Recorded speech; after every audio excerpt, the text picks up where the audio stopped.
Hello friend, online classes पर आप सभी लोगों का खैर मकदम। मैं आपके खिदमत में हाजिर एडवोकेट मोहम्मद मुकीम। दोस्तों, मैं आज जो टॉपिक है सीआरपीसी से, ये एफआईआर से संबंधित जो टॉपिक पे मैं इस पर चर्चा करूँगा।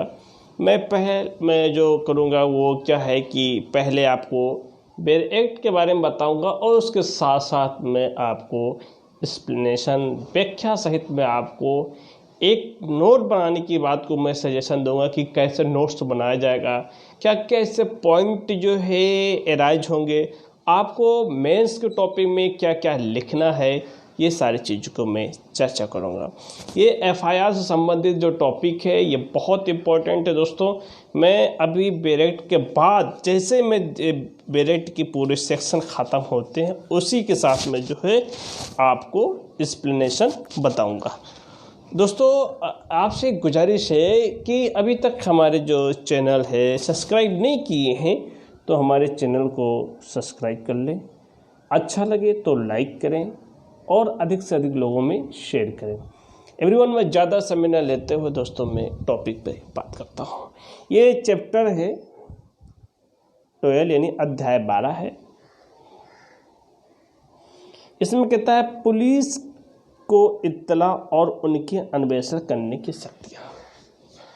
अब मैं बात करूँगा संज्ञेय मामले। अब संज्ञेय मामले कहाँ डिफाइन है ये आप जानते हैं। संज्ञेय मामले जो डिफाइन 2C में डिफाइन है। अब इसमें कहते हैं संज्ञेय और असंज्ञेय, आपको बेहतर होगा। संज्ञेय मामले में वो ये होता है कि पुलिस जो है बिना वारंट के गिरफ्तार कर सकती है। असंज्ञेय मामले में पुलिस विदाउट वारंट के साथ गिरफ्तार नहीं कर सकती है। और इसमें जो है पुलिस को वारंट नहीं देखना होता, उसमें पुलिस को कोर्ट के द्वारा वारंट जारी किया तभी वो गिरफ्तार कर सकता है संज्ञेय मामले में। अब ये संज्ञेय अपराध किए जाने के संबंध में क्या है, संज्ञेय अपराध किए जाने के संबंध में। अब इसमें देखिए, यदि पुलिस थाने के भार साधक अधिकारी, कौन, पुलिस के जो थाने का भार साधक अधिकारी होते हैं, थाने का प्रभारी होता है, तो क्या है अधिकारी को मौखिक दी गई हो उसके द्वारा निर्देशाधीन लेखबद्ध कर ली जाएगी। अगर वो निर्देश दे सकता है तो क्या है उसे लेखबद्ध कर ली जाएगी और इत्तला देने वालों को जो है पढ़कर जो है सुनाई जाएगी। प्रत्येक ऐसी इत्तला पर चाहे वो लिखित रूप में दी गई हो या पूर्वोक्त रूप में लेखबद्ध की गई हो, जो पहले से ही लेखबद्ध की गई हो, पहले से लिख दी गई हो, उस व्यक्ति द्वारा हस्ताक्षर या सिग्नेचर या मोहर सिग्नेचर या थंब किए जाएंगे। उसके द्वारा सार की एक ऐसी पुस्तक, जो एक ऐसी चेकलिस्ट जो पुस्तक होती है, जो उस अधिकारी द्वारा ऐसे रूप में रखी जाएगी जिसे राज्य सरकार नियमित विहित करे, जो प्रविष्ट करे, जो राज्य सरकार जो नियम बनाए उस विहित में प्रविष्ट करे, ये बात बताया गया है। अब हम देखते हैं, परंतु यदि किसी स्त्री द्वारा जिसके विरुद्ध भारतीय दंड संहिता जो 1860 का 45 एक्ट की धारा 354, धारा 354 ए, धारा 354 बी, धारा 354 सी, धारा 354 डी, धारा 376, धारा 376 ए, धारा 376 बी, धारा 376 सी, धारा 376 डी और उसके बाद में 376 न, धारा 509 के अधीन अपराध किए जाने के प्रयत्न में, इसके जो इस अपराध के जो ये बहुत ही स्त्रियों की प्रथा है और इसके अंदर जो अपराध किए जाने के प्रयत्न किए जाने के अभिकथन किया गया है, कोई इत्तला दी जाती है तो ऐसी इत्तला किसी महिला पुलिस अधिकारी द्वारा, यानी यहाँ किसी महिला जो है पुलिस अधिकारी द्वारा या किसी महिला अधिकारी को अभिलिखित की जाएगी, ये बताया गया है। परंतु ये है कि यदि वो व्यक्ति जिसके विरुद्ध भारतीय दंड संहिता 1807 का 45, 354, 354 ए, 354 बी, 354 सी, 354 डी और धारा 376, धारा 376 ए, धारा 376 बी, धारा 376 सी, धारा 376 डी, धारा 376 ई, धारा 509 के अधीन किसी भी अपराध किए जाने के या किए जाने के प्रयत्न के यानी कि अभिकथन किया गया है तो अस्थायी या अस्थायी रूप से क्या है, अस्थायी या अस्थायी रूप से मानसिक या शारीरिक रूप से निःशक्त है तो ऐसी इत्तला किसी पुलिस अधिकारी द्वारा उस व्यक्ति को जो जिसमें ऐसे अपराध की रिपोर्ट करने के इच्छित करता है तो उसके जो निवास स्थान पर या उस व्यक्ति के विकल्प में किसी सुगम स्थान पर जो है किसी भी उस व्यक्ति का जो ऑप्शन है कि किसी अलग जगह पर जो है जाकर जो यथास्थिति किसी द्विभाषी या किसी विशेष प्रबोधक की उपस्थिति में ली जाएगी। और बी कहता है, खा कहता है ऐसी इत्तला को अवलेखन की वीडियो फिल्म तैयार की जाएगी। जो कोई भी ऐसे तरह होगा अवलेखन होगा उसको क्या तैयार की जाएगी, वीडियो फिल्म तैयार की जाएगी। पुलिस अधिकारी द्वारा धारा 164 के उपधारा 5(a) के खंड का ए के अधीन किसी न्यायिक मजिस्ट्रेट द्वारा उस व्यक्ति का कथन यथासंभव शीघ्र अवलिखित कराएगी, ये बात बताई गई है। दूसरा पॉइंट वहीं पे कहता है कि उपधारा 1 के अधीन अवलिखित इत्तला की प्रतिलिपि इत्तला देने वालों को तत्काल निःशुल्क दी जाएगी। तत्काल क्या है, निःशुल्क जाएगी एक प्रति। अब यहीं पर तीसरा पॉइंट कहता है कि कोई व्यक्ति किसी पुलिस थाने के भारसाधक अधिकारी के उपधारा 1 में निर्दिष्ट इत्तला को अवलिखित करने का इनकार करने से क्या करता है कि इनकार करने से यह विथित है, इनकार करता है, नहीं लिखता है, विथित है, तो ऐसी इत्तला का सार अवलिखित के रूप में डाक द्वारा संबद्ध पुलिस अधिकारी को भेज सकता है। किसको, उसके जो सुपर पुलिस यानी जो जिले के पुलिस अधीक्षक होते हैं उसके पास जो है पत्र द्वारा भेज दिया जाता है। यदि उसका समाधान हो जाता है कि ऐसी इत्तला किसी संज्ञेय अपराध का किया जाना प्रकट होता है तो उस मामले का अन्वेषण करेगा या अपने अधीनस्थ किसी पुलिस अधिकारी द्वारा इस संहिता को ओपन रीत से अन्वेषण किए जाने का निर्देश देगा और उस अधिकारी को उस अपराध के संबंध में पुलिस थाने भारसाधक अधिकारी की वो सभी शक्तियाँ प्राप्त हैं। अब मैं आपको जो इसके एक्सप्लेनेशन के बारे में बताया है, अब ये इतनी इम्पोर्टेंट टॉपिक हैं कि अब देखिए एफआईआर शब्द, पहली बात है कि एफआईआर, तो एफआईआर जो है सीआरपीसी में कहीं नहीं परिभाषित किया गया है। एफआईआर शब्द जो है सीआरपीसी में कहीं नहीं परिभाषित किया गया है। एफआईआर की संकल्पना जो है धारा 154 में दिखाई देती है। जो एफआईआर की संकल्पना है वो धारा 154 में दिखाई देती है। प्रथम सूचना रिपोर्ट जो है क्षेत्राधिकार रखने वाले थाने के भारसाधक अधिकारी को या संज्ञेय अपराध के बारे में लिखाई जाती है। जिस रिडक्शन में हुई अपराध है उस अपराध के अंतर्गत थाने पे लिखवाई जाती है। ठीक, धारा 154 के अनुसार राज्य सरकार द्वारा निश्चित रजिस्टर में अवलिखित की जाएगी और सूचना देने वालों को उस पर क्या होगा, जो सूचना दे रहा है उस पर क्या होगा, सिग्नेचर होगा, हस्ताक्षर करवाएगा और उसे सूचना की एक प्रति क्या दी जाएगी, उसे निःशुल्क दी जाती है।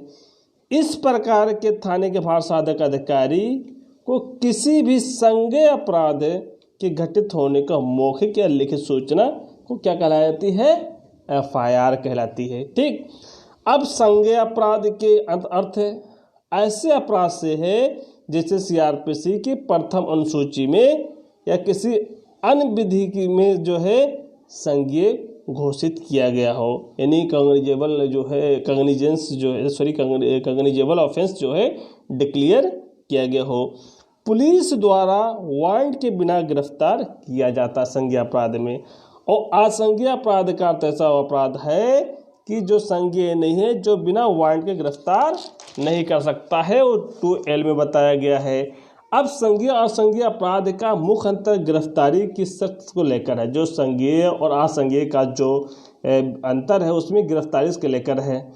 अब देखते हैं कि टेलीफोन यानी टेलीफोन द्वारा सूचना या तार द्वारा सूचना अपराध की सूचना हो सकती है, किंतु विधि की भाषा में प्रथम सूचना रिपोर्ट नहीं हो सकती है। जो विधि के भाषा में है उसे तार या टेलीफोन द्वारा सूचना हो सकती है, लेकिन विधि के भाषा के अंदर प्रथम सूचना रिपोर्ट नहीं हो सकती है। हालांकि अब जो इतनी विकसित हो चुका है, टेक्नोलॉजी इतनी आगे जा चुकी है, अब EFIR होती है और उसके साथ साथ जो मामले के सुसंगत होते हैं, वो कथन होते हैं, अगर मिलते हैं तो EFIR से जो ऑनलाइन FIR होते हैं उससे दर्ज हो जाते हैं। अब देखते हैं कि FIR जो है अब लिखित नहीं होने पर क्या होता है। हमने अब आपको बताया है कि जब FIR जो है लिखा नहीं जाता तब क्या किया जाएगा। तो धारा 154(3) क्या 154(3) जो 154(3) का जो है यदि थाने का भार साधक अधिकारी FIR अब लिखित नहीं करता है तो ऐसी दशा में पीड़ित व्यक्ति को पुलिस अधीक्षक को डाक द्वारा, किसको, 154 पुलिस अधीक्षक को डाक द्वारा सूचना भेज सकता है। और FIR डाक द्वारा भेजा जाना क्या है, ये बाध्यकारी उपबंध कहीं नहीं है। ठीक, जब पुलिस अधीक्षक को धारा 154(3) के अंतर्गत FIR भेजी जाती है और पुलिस अधीक्षक को यह समाधान हो जाता है कि संक्षेप में अपराध हुआ है, तो उस मामले को क्या करता है, स्वयं अन्वेषण करा सकता है या किसी अन्य पुलिस अधिकारी को अन्वेषण करने के लिए क्या अधिकृत करता है। तो वो सारे शक्तियाँ प्राप्त होंगे जो थाने के भार साधक अधिकारी को है। ठीक, अब मैं थर्ड बात करता हूँ कि प्रथम सूचना रिपोर्ट का साक्ष्य का महत्व क्या है। देखिए ये बहुत इम्पोर्टेंट है, मैं इसे जो है बताऊँगा। FIR एक सारभूत साक्ष्य नहीं है। क्या है, FIR जो है एक सारभूत साक्ष्य नहीं है, सब्सटेंटिव एविडेंस नहीं है। इसका महत्व इसमें है कि इसके द्वारा जो है अपराधी विधि को गति प्रदान की जाती है। जो आपराधिक विधि है उसकी क्या गति प्रदान की जाती है।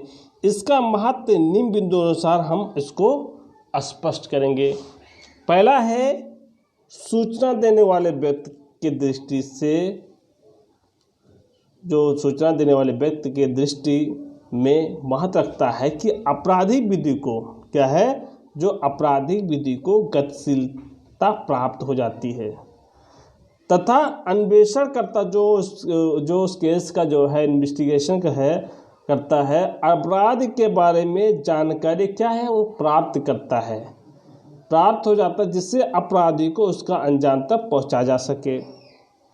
अब वहीं पर सेकंड बात करते हैं, धारा 157 इंडियन एविडेंस एक्ट 1872 के अंतर्गत जो प्रीवियस कथन या प्रीवियस स्टेटमेंट के रूप में प्रयोग करते हुए ट्रायल के दौरान दिए गए स्टेटमेंट की जो है कन्फर्मेशन करने के लिए इसका प्रयोग किया जा सकता है।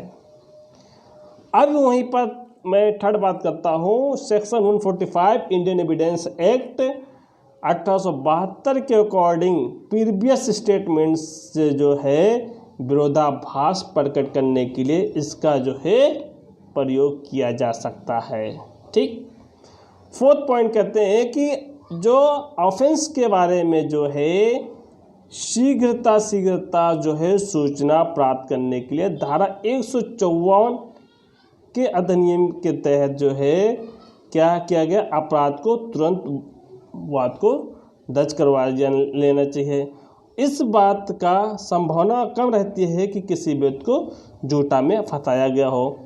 अपराध को तुरंत दर्ज करवाए जाने के पर न्यायालय से अत्यधिक महत्व देता है। जो इसमें जो क्या है, किसी भी मतलब FIR होता है तो FIR को डिले नहीं होना चाहिए। FIR जैसे ही घटना होती है उस घटना को जो है तुरंत मामले को क्या दर्ज कर दे, तभी उसमें क्या है संदेह नहीं पहुंचता है। अब कहता है उच्चतम न्यायालय के अनुसार जो है गवाहों द्वारा न्यायालय में दिए गए बयान की अपेक्षा जो है FIR का अधिक महत्व नहीं दिया जाता है। ये सारभूत साक्ष्य नहीं, क्योंकि ये दर्ज करवाने वाले व्यक्तियों को शपथ नहीं दिलवाई जाती है और न ही इसकी जो है क्रॉस एग्जामिनेशन की जाती है।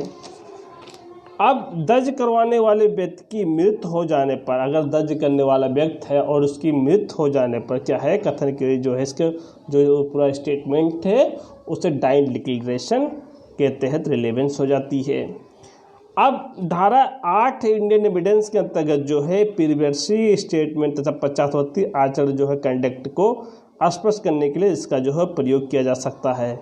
और साथ साथ जो है अगर एफआईआर को कोई गलत तरीके से दर्ज करवाना चाहता है तो उसके ऊपर जो है आईपीसी के तहत जो है वो क्या होगा, दंडात्मक होगा।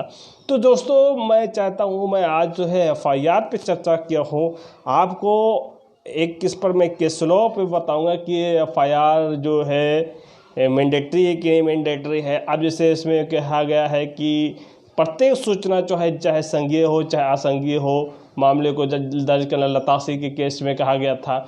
और इसी तरीके से तमाम सुप्रीम कोर्ट की गाइडलाइंस हैं, उसके मुताबिक जो है एफआईआर को दर्ज करना चाहिए। दोस्तों मैं अगर केस के बारे में आपको नेक्स्ट टाइम मिला तो मैं आपको बताऊंगा एफआईआर की केस के बारे में, कैसे एफआईआर डिले होता है, कैसे उसके एफआईआर को क्वेश्चन कैसे कराई जाती है, तो उस पर हम चर्चा करेंगे।